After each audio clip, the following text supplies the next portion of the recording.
나와 있는 말씀 중에 한 절을 우리가 암송합니다. 아들을 낳으리니 그 이름을 예수라 하라. 이는 그가 자기 백성을 저희 죄에서 구원할 자이심이니라 하니라. 마태복음 1장 21절 말씀입니다. 우리 다시 한번 하겠습니다. 시작. 아들을 낳으리니 그 이름을 예수라 하라. 이는 그가 자기 백성을 저희 죄에서 구원할 자이심이니라 하니라. 마태복음 1장 21절 말씀. 오늘 본문의 말씀입니다. 1장 18절에서 25절. 마태복음 1장 18절에서 25절입니다.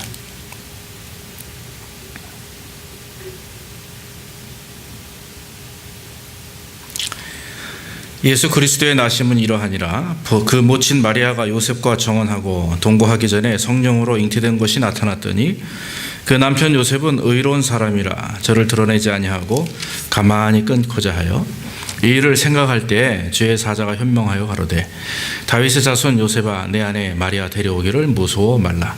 저에게 잉태된 자는 성령으로 잉태된 것이라. 아들을 낳으리니 이름을 예수라 하라.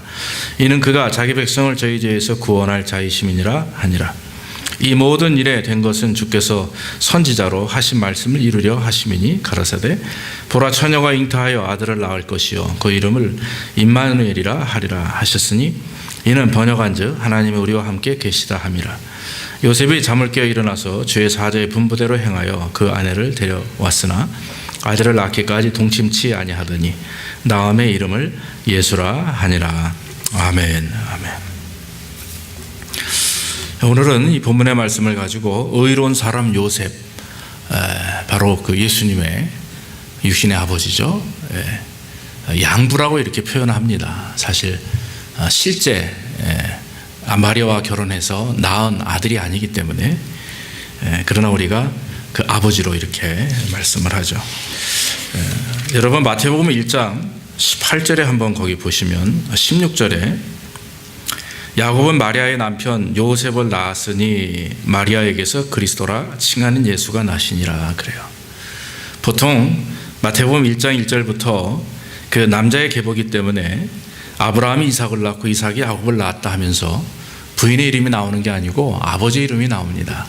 그런데 오늘 본문에 나와 있는 말씀을 설명하기 위해서 16절에 보면 야곱은 마리아의 남편 요셉을 낳았으니 그리고 나서 마리아에게서 예수 그리스도라 칭하는 예수가 나시니라 이렇게 기록이 되어 있죠. 중요한 것은 오늘 그 요셉이라고 하는 분이 연극으로 따지면 주인공은 예수님이신데 조연이 바로 그 요셉이죠. 그래서 예수님은 이 땅에 오시기 전에 준비하셨던 자, 준비되었던 하나님 앞에 선택되었던 자라고 하는 사실을 한번 우리가 염두에 두고 말씀을 나누시기 원합니다. 한 20여 년 전의 일입니다. 저희가 이제 큰 아이를 결혼하고 얼마 안 돼서 일인데 제 친구죠. 정도사님이 한 분이 아이를 먼저 저보다 낳았습니다. 그리고 나서 한 1년 정도, 2년 정도 다 돼서 또 아이가 생긴 겁니다. 기뻐해야 되는데 이 친구가 고민을 하는 거예요. 왜 그러냐 그랬더니 야, 내가 정관 수술을 했는데 아이가 생겼어. 이거 어떻게 받아들여야 되는 거예요. 그러니까 이제 정관 수술이 여러분들 아시다시피 이제 남자가 피임 수술을 하는 거지 않습니까? 그런데 분명히 그렇게 했는데 아이가 가져진 거죠, 와이프가. 그러니까 그 한 일주일 정도의 그 시간 동안 굉장히 당황하고 막 고민하는 걸 저에게 제가 이렇게 보게 되었습니다. 뭐 나중에 병원에 가서 알아보니까 그 시술한 게 풀려서 그렇게 됐다 그런 얘기를 하더라고요. 제가 오늘 어제 이 말씀을 이제 이렇게 보면서 또 설교 준비를 하면서 그럴 수가 있구나. 그런데 오늘 성경에 보면 여러분 요셉은 그 정도가 아닙니다. 정혼을 했음에도 불구하고 이스라엘은 결혼의 단계가 3가지입니다. 약혼하고 나서 정혼하고 그 다음에 결혼을 합니다. 뭐 요즘에는 약혼도 잘 안 하죠. 근데 예전에는 약혼을 좀 하셨던 것 같아요. 근데 이스라엘은 약혼, 정혼, 결혼. 그래서 이 기간을 그래도 한 몇 년 잡고 이렇게 합니다만은 정혼하면 이미 다 결정되었고 이제 잠자리만 같이 하지 않은 거의 부부나 마찬가지입니다. 정식 결혼식만 올리면 되는데 그런 상황 속에서 이 마리아가 임신을 했다는 소식을 전해 듣죠. 여러분 그 요셉이라고 하는 분을 먼저 보면 요셉은 베들레헴 사람입니다. 베들레헴 사람인데 여러분, 베들레헴이라고 하는 곳이 예수님이 태어난 곳만은 아닙니다. 성경에 보면 베들레헴은 역사적으로 굉장히 중요한 곳입니다. 야곱의 아내 라헬이 마지막 아들 베냐민을 낳고 나서 죽어 장사된 곳이 베들레헴입니다. 그리고 룻이 보아스를 만난 장소도 베들레헴입니다. 그리고 룻의 아들 오벳이 누구냐면 바로 여러분 아시다시피 이새의 아버지인데, 이새는 다윗의 아버지입니다. 그러니까 오벳은 룻의 아들 오벳은 다윗의 할아버지가 되는 거죠. 그래서 여러분, 성경에 나와 있는 이 계보를 보면 이것은 예수 그리스도에 대한 계보입니다. 창세기부터 요한계시록까지 나와 있는 말씀에 특히 구약에 나와 있는 계보들은 예수님의 계보, 즉 예수님의 선조들을 기록한 것이 성경에 나와 있는 인물들이죠. 그리고 베들레헴은 다윗이 그곳에서 태어났습니다. 그런데 더 중요한 사실은 이처럼 베들레헴이 믿음의 선조만 태어난 것이 아니라 바로 예수 그리스도께서 그곳에서 태어나셨다라고 하는 것입니다. 이미 구약 성경에서 베들레헴을 통해서 예수님이 나실 것을 많은 곳에서 말씀하셨는데, 구체적으로 말씀하신 것이 미가서 5장 2절입니다. 베들레헴 에브라다야, 너는 유다 족속 중에 작을지라도 이스라엘을 다스릴 자가 내게로 나올 것이다. 이렇게 분명히 말씀하고 있습니다. 요셉은 이렇게 베들레헴에서 태어났습니다. 신앙의 그런 깊은 뿌리 안에서, 또 계보 속에서 태어났고, 베들레헴은 떡집이라고 하는 의미입니다. 그래서 아마 그 당시에 베들레헴에 빵 굽는 사람들이 많이 있지 않나, 이런 학자들도 말하는 경우가 있습니다. 요셉은 청년이 되어서 결혼을 하게 됐습니다. 바로 나사렛에 있는 여인 마리아입니다.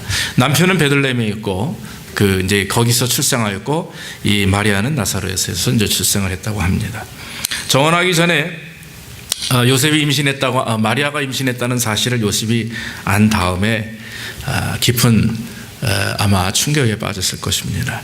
여러분들 아시다시피 율법에는요, 결혼한 여인이 어떤 아이를 죄를 범하게 되면 돌을 던져서 처형하는 일입니다. 즉 그것도 집에서가 아니라 길 밖으로 끌고 나와서 많은 사람들 앞에 그걸 다 얘기하고, 그리고 나서 돌을 들어 쳐 죽이는 그런 사형 집행이 있었습니다. 그런데 요셉은 본문의 19절 말씀에 보면 그런 일을 해도 사실 문제가 되지 않습니다. 왜냐하면 오히려 더 요셉이 율법을 지키는 의로운 사람으로 인정을 받을 것입니다. 그러나 요셉은 자기의 의를 위해서 행한 것이 아니라 바로 상대방을 생각하며, 깊이 성경에 보니까 그 남편 요셉은 의로운 사람이라 성경이 이렇게 말합니다. 무엇 때문에 의롭습니까? 저를 드러내지 아니하고 가만히 끊고자 하였다. 그러니까 남편은 워낙 성품이 좋은 분이고, 그래서 아마 하나님께서 요셉을 선택하지 않으셨나 봅니다. 온유하며 겸손한 성품을 가지고 있는 분이었고, 그런 아주 어처구니 없는 정말 당황스러운 일을 경험했어도 그는 깊이 생각하며 기도하며 조용히 이것을 드러내지 않고 끊고자, 그 아내와 관계를 끊고, 아내는 아내대로, 마리아는 마리아대로, 자기는 자기대로 조용히 이렇게 삶을 살아갈 마음을 가졌다라고 하는 것입니다. 오늘 성경에서 요셉이 의로운 사람이라고 했는데, 과연 요셉의 어떤 성품이 그와 같이 의로움을 하나님께 인정을 받게 되었나는 것입니다. 가장 중요한 것은 요셉의 의로움은 바로 긍휼에서부터 나오는 것입니다. 긍휼. 여러분, 긍휼은 자비한 것, 이렇게 사랑하는 것, 또 용서하는 것, 아끼는 것, 이런 걸 말하죠. 오늘 본문에서 말하는 의로운 사람의 의미는 상대방의 잘못을 드러내는 사람이 아니라 오히려 감춰주는 그런 긍휼을 베푸는 사람을 말합니다. 정혼한 아내가 자기가 모르는 임신을 했다고 하는 것은 참을 수 없는 수치스러운 일이고, 또 정말 참을 수 없는 일입니다. 요셉은 자기의 의대로, 율법대로 행하지 않았습니다. 자신을 의롭게 하기 위해서는 분명히 마리아에 대한 죄를 공개적으로 다 밝히고, 그리고 율법대로 처형하면 아마 더 자기에게 유익이 됐을 수도 있을 것입니다. 그러나 요셉은 자기의 의를 위해서 남을 희생하지 않았다라고 하는 것입니다.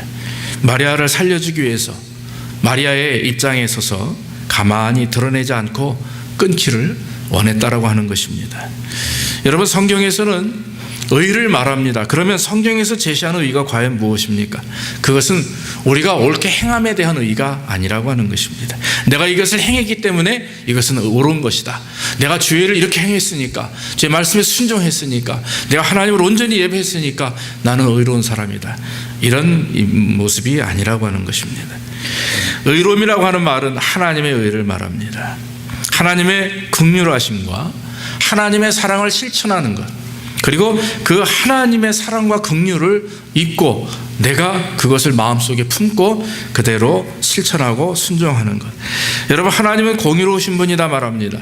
하나님의 진노와 심판에 대해서 하시는 말씀인데, 여러분, 공의롭다고 하는 말은 법을 옳게 판단해서 결정한다, 이런 의미보다는 그 하나님의 심판과 진노하심은 죄에 대한 결과로 뿐만 아니라 중요한 것은 그 영혼에 관심이 있으셔서 그 영혼을 사랑하시고 그 영혼이 돌이키고 회개할 수 있도록 하나님께서는 참고 인내하시고 기회를 주시죠.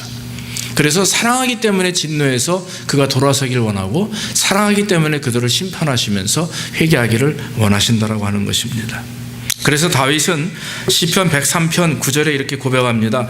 여호와는 긍휼이 많으시고 은혜로우시며 노하기를 더디하시고 인자하심이 풍부하시도다. 자주 경책하지 아니하시며 노를 영원히 품지 아니하신다. 그렇게 말씀을 했습니다. 요셉은요, 남의 잘못을 덮어주고 용서하면서 조용히 마리아와 정리하는 자기의 삶을 그리고 살아야겠다, 이렇게 마음을 먹었습니다. 남의 허물에 대해서 우리는 두 가지 반응을 보입니다. 하나는 남의 허물을 들추고 비방하는 것입니다. 또 하나는 남의 허물을 덮어주고 감싸는 것입니다. 참 저 자신이 이런 걸 보면서 내가 그동안 남의 허물을 드러내는 일에 참 빨랐구나, 그런 생각을 하면서 하나님 앞에 회개합니다.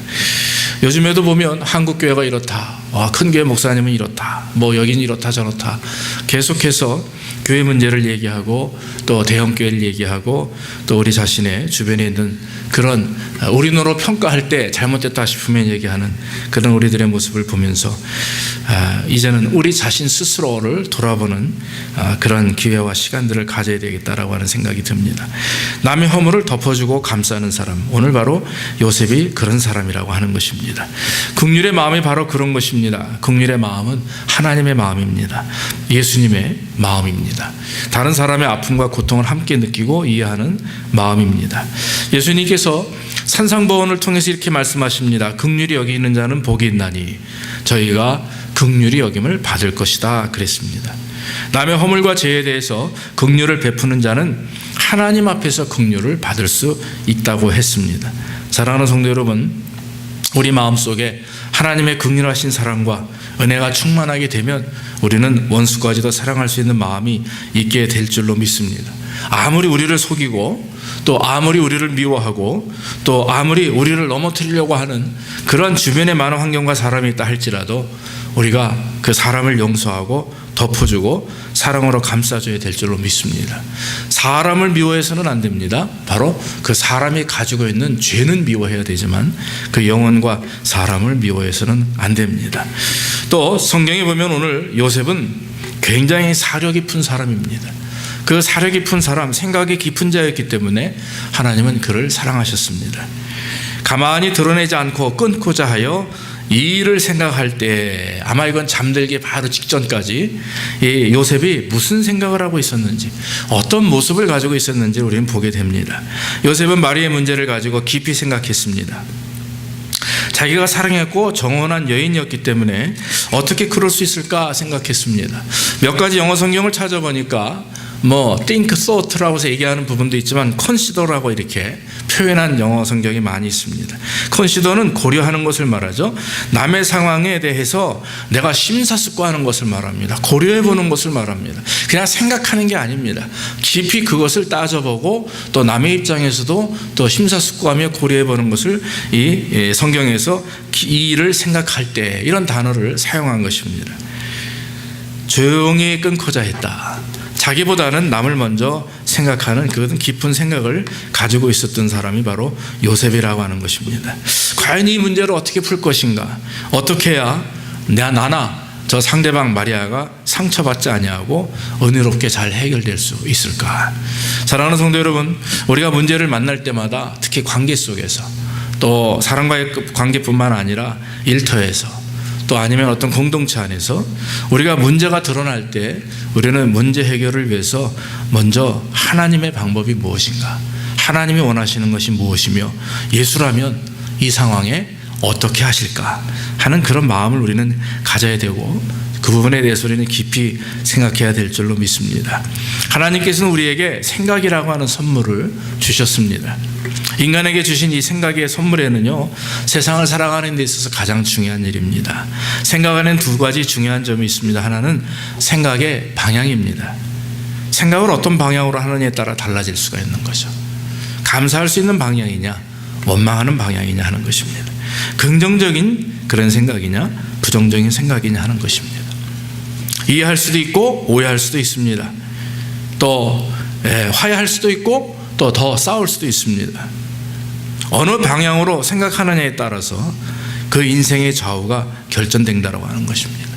요셉은 당연히 환경은 좋게 생각할 수 없는 그런 환경입니다. 어찌 감히 정혼한 여인이 자기도 남편도 모르는 사이에 임신을 하겠습니까? 그러나 그는 깊이 생각했는데 바로 긍정적인 좋은 방향으로 생각을 했었다라고 하는 것입니다. 또 생각의 깊이입니다. 얼마큼 생각하느냐에 따라 다른 것입니다. 어떤 문제가 생겼을 때 식음을 전폐하고 그거에 집착해서 잠 못 이루는 경우들을 종종 경험합니다. 아마 모든 사람들이 그런 깊은 생각에 빠질 때가 있을 것입니다. 정말 밥을 먹지 못할 정도로 입에 돌을 씻고 있는 것처럼 그렇게 힘들고 어려운 그런 상황들을 아마 우리가 경험했으리라 생각합니다. 그것이 고난일 수도 있고 환난일 수도 있고 그것이 남에 의한 문제일 수도 있고 내 자신에 대한 문제일 수도 있을 것입니다. 그러나 여러분, 깊이 생각한다고 해서 오늘 여기서 말하는 것처럼 이렇게 정말 식음을 전폐하며 생각하는 그런 것은 옳은 일이 아닙니다. 성경에 식음을 전폐하며 잠을 자지 말려면 생각하라, 그런 말은 사실 없습니다. 예수를 깊이 생각하라는 말씀은 있죠. 그러나 사도 바울은 항상 기뻐하라, 쉬지 말고 기도하라, 범사에 감사하라, 이렇게 말씀을 했습니다. 그러므로 여러분, 생각하는 것은 좋지만 너무 한 곳에 집착해서 생각하는 것은 하나님이 원하시는 방법이 아닙니다. 깊이 생각할 때마다 우리는 오히려 그 문제를 가지고 하나님 앞에 간구하며 기도할 때 그 문제를 해결하시는 분은 하나님이신 줄로 믿습니다. 분명히 분명한 지혜와 분별력을 허락해 주실 줄로 믿습니다. 그러니까 요셉은요, 참 사려 깊은 사람인 것 같아요. 얼마나 사려가 깊으면 하나님이 의롭다라고 인정을 하십니까? 온유와 겸손과 사랑을 가진 사람입니다. 자기보다 남을 더 생각하는 사람입니다. 하나님께서 그런 요셉의 성품을 아셨기에 그를 예수님의 아버지로 선택하셨다라고 하는 것입니다. 하나님의 이 구원의 역사는 우리를 먼저 생각하시는 것부터 나온 것입니다. 사람은요, 자기보다 남을 먼저 생각하지 못합니다. 오히려 남보다 자기를 먼저 생각하는 것이 사람의 생각입니다. 보통 그렇습니다. 그러나 하나님은 그렇지 않습니다. 당신보다, 당신의 아들의 생명보다 우리를 더 사랑하셨고 우리의 생명을 더 귀하게 여기셨기 때문에 예수님을 이 땅에 보내셨다라고 하는 거죠. 목요일날 예수님이 탄생하신 날입니다. 12월 25일날 탄생하셨다, 이런 역사적인 기록은 없습니다. 그러나 우리는 그렇게 지키고 있습니다. 중요한 것은 탄생하신 것이 더 중요한 것입니다. 며칠 날이 중요한 게 아니라 예수님이 탄생하셨다. 그리고 예수님이 30살의 나이에 십자가에 달려 33살의 나이에 십자가에 달려 죽으셨다 하는 그 사실, 그리고 그 구원하시고 인도하신 그 하나님 모든 영혼들을 위해서 예수님께서 십자가에서 부활하셨다라고 하는, 죽음에서 부활하셨다라고 하는 사실입니다. 사랑하는 성도 여러분, 예수님의 마음을 본받는다라고 하는 것은요, 예수님의 행위를 쫓는 게 아닙니다. 바로 예수님의 마음을 그대로 실천하는 것입니다. 예수님의 사랑의 마음을 가지고, 겸손의 마음을 가지고, 긍휼의 마음을 가지고 남을 먼저 깊이 생각할 수 있는 그런 마음들을 저와 여러분들이 가져야 될 줄로 믿습니다. 바로 그것이 그리스도의 삶을 실천하는 것이고 그리스도를 증거하는 일이라고 저는 믿습니다. 마지막으로 요셉은 순종하는 사람이라고 성경에 기록됩니다. 성경 말씀에 보면 주의 사자가 나타나서 잠깐 요셉이 잠이 들었던 것 같아요. 그것에 깊이 생각하면서 잠이 들었는데 꿈에서 천사가 나타납니다. 그래서 마리아 데려오기를 두려워하지 말아라. 그가 지금 잉태한 것은 성령으로 잉태한 것이고 그 아들의 이름은 예수다. 예수는 바로 많은 사람들을, 그 백성을 그들의 죄에서 구원하실 자가 바로 그 예수다. 이렇게 말씀을 했습니다. 그러면서 빨리 데려와라. 두려워하지 말아라. 왜냐하면 여러분, 가늠한 여인을 집에 데리고 있는다고 하는 것은 이 요셉도 돌맞을 짓입니다. 율법적으로는 그것을 범죄하는 일입니다. 그러나 하나님께서는 천사를 보내셔서 요셉으로 하여금 마리아를 데려오게 하십니다. 그런데 여러분 24절에 보면 일어나자마자 눈을 뜨고 고민하지 않습니다. 성경에 그가 그 말을 듣고 고민하였더라 이런 말이 없어요. 벌떡 일어나서 어제까지만 해도 밤새도록 고민하며 잠깐 잠이 들었는데 천사가 나타나 말씀하시는 말씀을 듣고 요셉은 벌떡 일어나서 그 새벽에 일어나자마자 마리아에게 갑니다. 그리고 나서 마리아를 자기 집으로 데려왔습니다. 그런데 여러분, 나 보니까 아들을 낳기까지 동침치 아니하였더라. 참 귀한 말씀이죠. 요셉은 천사의 말씀을 듣고 그대로 실천했고 그 아내 마리아가 아들을 낳기까지 동침하지 않았습니다. 여러분, 순종이라는 것이 과연 무엇입니까? 순종은 자기의 생각이나 걱정 그리고 자기의 판단, 의 모든 것들을 포기할 때 진심으로 드러나는 것이 순종입니다. 복종은 그렇지 않습니다. 우리가 하나님의 말씀에 복종한다라고 하는 말은 저도 자주 말씀을 드리지만 군대에서는 복종이라는 게 필요하죠. 내가 이렇게 생각하지만 그러나 윗사람이 시키기 때문에 그렇게 하는 겁니다. 그건 복종이죠. 억지로 하는 것입니다. 그러나 순종은 스스로 내 스스로를 포기하고 그 말씀을 다 받아들여서 기쁨으로 하는 것이 순종이라고 하는 것입니다.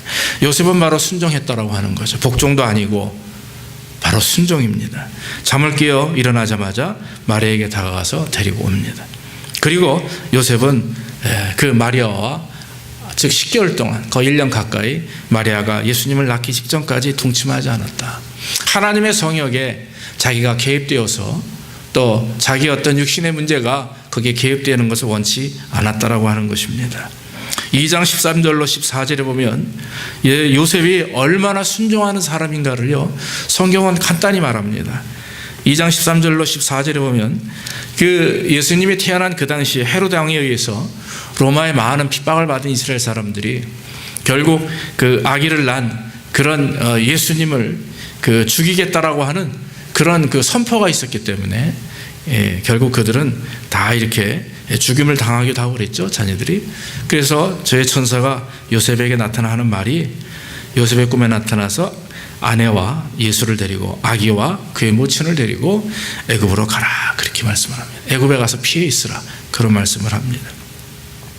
신혼 가정을 이루고 이제 아이가 태어난 지 얼마 안 됐는데 여러분, 짐이 얼마나 많겠어요. 그러나 요셉은 네 하고 일어나서 그날 밤에, 그것도 그날 밤에 벌떡 일어나서 애굽으로 피신을 합니다. 애굽에 가서 얼마 있는 사이에 또 헤롯이 듣고 난 사이에 이 요셉이 또 꿈속에서 주의 천사의 말씀을 듣고 이스라엘로 돌아오라 말씀을 합니다. 돌아왔는데 성경에 보면은 아킬라모라고 하는 그 헤롯의 아들이 또 굉장히 그 황제가 이스라엘을 핍박합니다. 그래서 천사는 그를 이스라엘에서 갈릴리를 떠나서 이제 나사렛으로 가서 살 수 있도록 이처럼 또 말씀을 하는 것이 성경 23절에 기록이 되어 있습니다. 이와 같이 세 번에 걸쳐서 요셉은 주님께서 말씀하시는 대로 그대로 거기에 대해서 반항하거나 어떤 의문을 갖거나 지체하지 아니하고 그저 벌떡 일어나서 그때가 밤이든 낮이든 관계없이 그저 말씀하시면 그대로 일어나서 움직여 순종했다라고 하는 것입니다. 참 귀한 순종입니다. 아마 아들 예수, 자기가 낳은 아들, 즉 자기 아내를 통해서 잉태되는 그 아들이 예수가 그 사람이 바로 메시아고 이 이스라엘과 온 세상을 구원하실 하나님의 아들이라고 하는 사실을 믿음이 없으면 절대로 그렇게 행할 수가 없습니다. 여러분, 이 초자연적인 어떤 믿음, 정말 하나님의 말씀이라면 쉽게 그 다음에 빨리 움직일 수 있는 그 믿음, 그것은 바로 진정한 순종을 낳았다라고 하는 것입니다. 우리가 이해되지 않아도, 혹시 그것이 내 생각과는 달라도, 내가 손해를 보아도, 억울함을 당해도 주께서 말씀하시면 그 말씀 그대로 순종하는 저 여러분들이 되기를 주의 이름으로 축원합니다. 그래서 내년도에는 저 여러분들의 삶 속에 순종의 열매가 많이 맺혀지기를 주의 이름으로 축원합니다. 결론적으로 말씀을 드립니다. 성탄절을 며칠 앞두고 있습니다. 성탄절의 주인은 예수님이십니다. 성탄절의 주인은 이런 크리스마스 추리도 아닙니다. 많이 쌓여있는 선물 보따리도 아닙니다. 만나서 먹고 마시는 파티도 아닙니다. 그러나 요즘에 시대가 변할수록 성탄절에 대한 개념이 바뀌고 있습니다. 미국 사람들 얘기가 경찰서에서도 그러죠. 1년에 가장 사고가 많은 날이 성탄절이라고 합니다. 경찰들이 제일 바쁜 날이라고 합니다. 왜 이와 같이 되었습니까? 예전에는 성당에서, 교회 성전에서, 교회에서, 가정에서 예수님을 찬양하며 예배를 드리며 또한 기쁨으로 주께 영광 돌리던 그런 구원의 은혜에 대해서 감사하던 우리의 모임이 이제는 오히려 세상은 점점점 변색되어져서 성탄절은 하나의 기쁜 시간, 술 먹고 노는 날로 이렇게 변질되었다라고 하는 것입니다. 사랑하는 성도 여러분, 오늘날 우리에게 필요한 것은 요셉과 같은 마음입니다. 정말 요셉과 같이 국률한 마음이 필요합니다. 요셉과 같이 사려 깊은 남을 생각할 수 있는 마음이 필요합니다. 요셉과 같이 하나님의 말씀이라면 즉각 순종할 수 있는 마음이 우리에게 필요한 줄로 믿습니다. 특별히 성탄의 계절에 저와 여러분들이 요셉과 같은 인격과 믿음을 배우기를 주의 이름으로 축원합니다.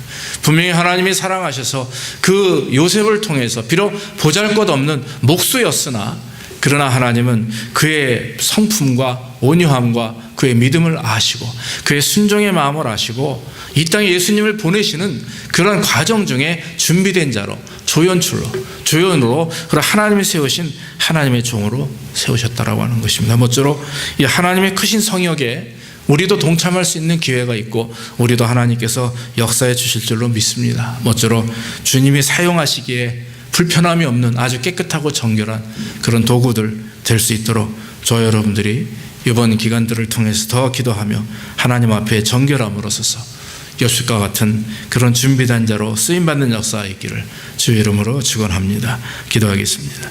아버지 하나님 감사합니다. 오늘도 우리가 요셉의 믿음과 인격과 신앙을 본받을 수 있도록 인도하시니 감사합니다. 이 땅에 예수님이 오시기 직전에 하나님께서는 예수님의 아버지를 선택하셨고 그 아버지 하나님 아버지로서 요셉을 주님은 선택하셨습니다. 정말 하나님 믿음이 있는 자요, 의로운 자요, 아버지 긍휼한 자요, 또 하나님 자기보다 남을 더 귀하게 여기는 자였고 하나님의 말씀이라면 즉각적으로 순종하는 그런 순종하는 사람이었습니다. 아버지 하나님 주의 크신 일을 사여 감당할 때는 이와 같이 긍휼의 마음과 또한 사려 깊은 마음과 순종의 마음을 가진 자들을 하나님은 기뻐하시고 사용하시는 줄로 믿습니다. 우리가 하나님 그런 자들 되게 하시고 우리의 삶이 날마다 하나님이 사용하시기에 부족함이 없는 정결하고 준비된 자로 날마다 쓰임받을 수 있도록 인도해 주시옵소서. 아버지 하나님 성탄을 맞이해서 우리 교회와 모든 성도들, 우리 자녀들 성탄의 참 의미가 무엇인지 깨닫게 하시고 날마다 예수 그리스도를 닮아가는 귀한 우리의 삶이 될 수 있도록 인도해 주옵소서. 예수님의 이름으로 기도하옵나이다. 아멘. 우리 95장 찬송하시면서 준비하신 예물 드리겠습니다.